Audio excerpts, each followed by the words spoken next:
Welcome to the Slop Farm. Enjoy the video. In this video, I will show how to add a BMW X7 to Grand Theft Auto 5. This easy method will transform your game, letting you cruise the streets in a luxurious custom vehicle.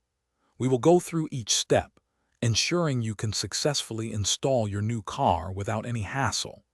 Get ready to upgrade your virtual garage and enjoy a fresh driving experience in the game today. Before we begin, gather your essential tools. First, download and install OpenRoman4, a powerful editor for Grand Theft Auto 5 files.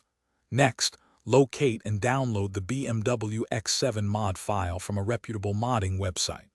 Finally, it is crucial to create a backup of your game's mods folder or entire game directory.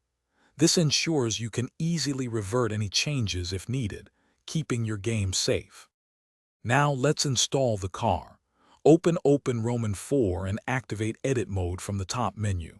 Navigate to your mods folder, then update X64 and DLC packs.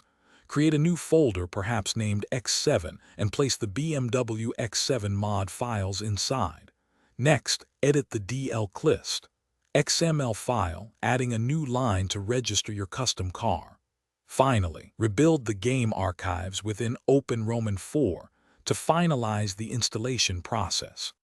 With the installation complete, launch Grand Theft Auto 5. To easily access your new BMW X7, use an in-game trainer which allows you to spawn vehicles by name. Simply select the BMW X7 from the trainer's menu and it will appear right before you. Now, you are ready to hit the streets of Los Santos in style, enjoying your custom luxury SUV. Have fun driving. Thanks for watching. Consider subscribing if we helped you today.